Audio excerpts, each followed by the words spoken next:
Ici, j'ai une Tesla Model Y et laissez-moi vous montrer sur cet exemple comment gérer et vous expliquer tous les contrôles des lumières sur les véhicules Tesla. Commençons. Très bien, alors, pour accéder au contrôle des lumières suivants, commençons par utiliser l'icône de la voiture. Vous pouvez trouver l'icône de la voiture dans le coin inférieur gauche. Ensuite, à partir de la liste suivante, vous pouvez accéder aux lumières dans deux sections. La première est Contrôle et la seconde est Lumière. Laissez-moi commencer par les contrôles. Ici, vous avez les contrôles de lumière les plus importants. Vous pouvez ici appuyer sur Off. J'ai déjà éteint toutes mes lumières. Cela signifie donc que les feux extérieurs sont éteints. Utilisez ceci pour désactiver complètement tout l'éclairage extérieur.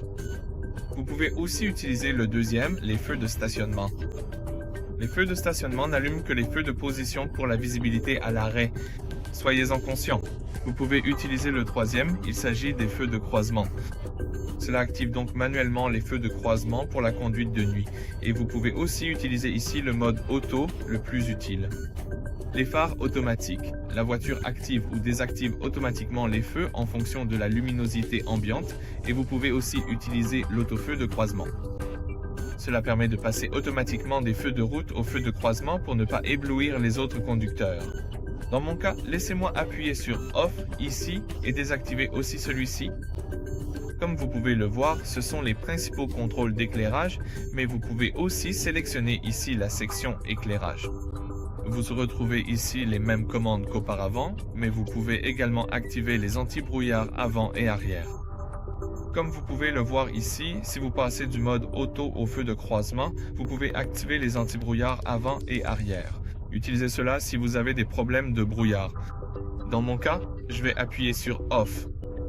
Et vous pouvez également utiliser ici d'autres fonctionnalités importantes et utiles, par exemple les clignotants automatiques.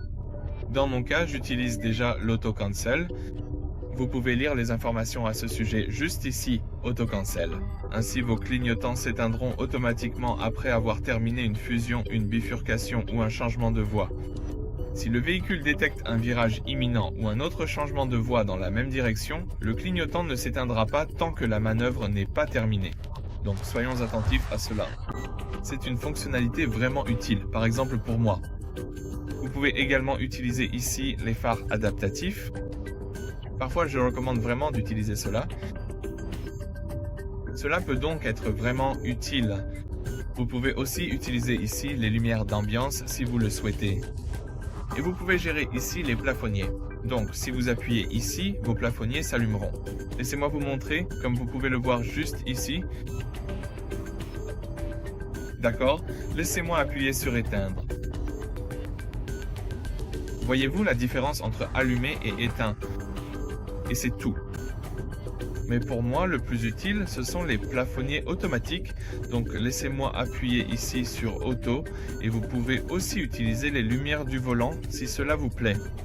Je pense que c'est tout. Merci de vous abonner à notre chaîne et de laisser un pouce bleu sous la vidéo.